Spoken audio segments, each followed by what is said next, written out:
হাতহেঙিমাৰীৰ শুকচৰ গাঁও পঞ্চায়তত চুলাই প্ৰদানৰ নামত ধন সংগ্ৰহ কৰি পলাতক শুকচৰ গাঁও পঞ্চায়তৰ কাৰ্যালয়ৰ চকীদাৰ টকা দিয়ক চোলালক নীতিৰে চলিছে শুকচৰ গাঁও পঞ্চায়ত। চকীদাৰ নুৰ ইছলামে চোলা দিয়াৰ নামত সাধাৰণ ৰাইজৰ ওপৰত লুণ্ঠন চলোৱাৰ অভিযোগ। ৰাইজে চোলা নোপোৱাত ক্ষোভিত ৰাইজৰ ভয়ত পলাতক নুৰ ইছলাম। প্ৰায় ৩ মাহ ধৰি বন্ধ হৈ আছে শুকচৰ গাঁও পঞ্চায়তৰ কাৰ্যালয়। তথাপি বিভাগীয় কৰ্তৃপক্ষই এতিয়ালৈকে লোৱা নাই কোনো ব্যৱস্থা। শুকচৰ গাঁও পঞ্চায়তৰ কাৰ্যালয়ৰ সম্পাদকো মাহ ধৰি নাহে অফিচলৈ, যাৰ ফলত চৰকাৰী আঁচনিৰ পৰা বঞ্চিত হৈছে গাঁৱৰ ৰাইজ। তথাপিও যেন চকুমুটা কুলিৰ ভাৱত বিভাগীয় কৰ্তৃপক্ষ।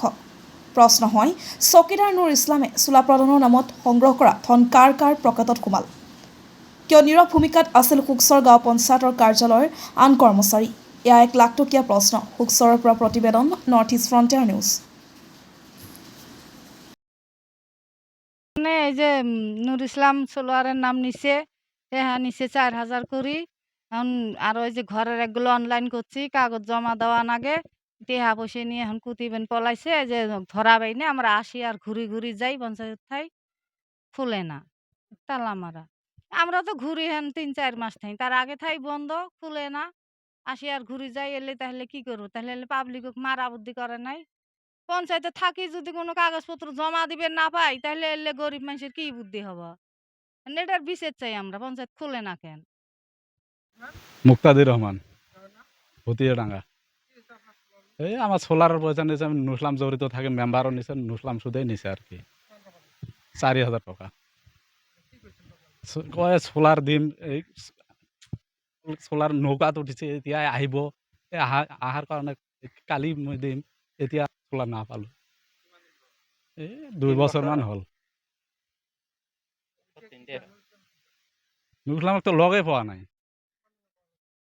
আমি তো 3 মাহৰ পৰা লগ নাপাওঁ আৰু অফিচলৈ আহে।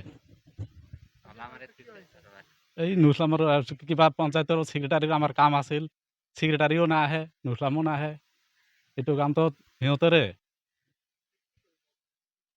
তো আমি তো ৰাইজৰ মানে কি আপোনালোকৰ কাছে উচিত বিচাৰ চাওঁ। এইটো শুকচৰ গাঁও পঞ্চায়ত হয়। কি হৈছে ইয়াত মানে আমি আহিলে এইটো তলা মাৰা থাকে, এই মানুহজনক বিচাৰি নাপাওঁ আমি। এই মানুহটো বহুত দুৰ্নীতি কৰি আছে, কাৰোবাৰ চোলাৰ লৈ পইচা লৈছে, চোলাৰৰ কথা কৈ, কাৰোবাৰ হেৰি যে নদী ভাঙাৰ নাম দিয়া কথা কৈ সি পইচা লৈছে আৰু দুৰ্নীতি কৰি আছে। সি নুসলাম হয়, মানুহটোৰ নাম নুসলাম। সি চকীদাৰ হয়, পঞ্চায়তৰ চকীদাৰ হয়। সি বহুত দুৰ্নীতি কৰি আছে, ৰাইজে আহিলে বিচাৰি তাক নাপায়। আজি 3 মাহৰ পৰা নাই, তাৰ আগত না আছিল, এইটো ৰাইজে মাথা মৰা নাই। 3 মাহৰ পৰা যে ৰাইজে আহি আছে, তাক নাপায় আৰু বিচাৰি নাপায়। সি লগ দিয়া নাই মানুহ। তাৰ আৰু এটা প্ৰব্লেম হৈছে, ই আৰু মানুহ ৰাস্তাৰ পৰা উঠাই লৈ যায় মাৰিছে। মাৰাৰ পিছত এই আসামিটো পলাতন হৈছে, বহুত দিনৰ পৰা নাহে, আমি দেখা পোৱা নাই তাক। তাৰ আৰু কেছো আছে এটা। সেইটো ছেক্ৰেটাৰীকো দেখা পোৱা নাই, তাকো দেখা পোৱা। আমি বেলেগ ইমান মানুহ চিনি নাপাওঁ না, এই দুটাকে চিনি পাওঁ। এই দুটাই নাহে আৰু তলা মাৰা থাকে, নাহে। আহিলে আমি ৰাইজে ঘূৰি যাওঁ, তাক নাপাওঁ। আৰু কি কৰোঁ, আমাৰতো এতিয়া উপায় নাই। আমিতো মানুহ মহোদয়ক জনাইছোঁ, আমাক এইটো উচিত বিচাৰ লাগে আৰু মানুহটোক লগ পাব লাগে।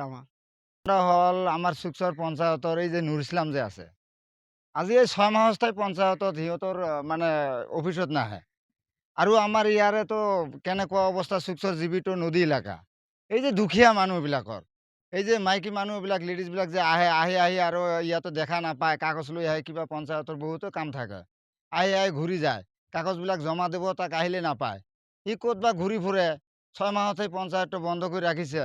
আৰু এতিয়া শুনা পাই আছোঁ, মানে নিজেও আমি আছি, নিজেও টকা দিছোঁ, 4,000 টকাকৈ, 4200 টকাকৈ সিহঁতে চোলাৰ বাবদ টকা লৈছে। আৰু এই নুৰ ইছলাম আমাৰ শুকচৰ পঞ্চায়তৰ, এই আমাৰ শুকচৰ পঞ্চায়তত এই যে 4 গ্ৰেডত চাকৰি কৰে, সিহঁতে 4,000 টকা লৈছে চোলাৰ বাবদ।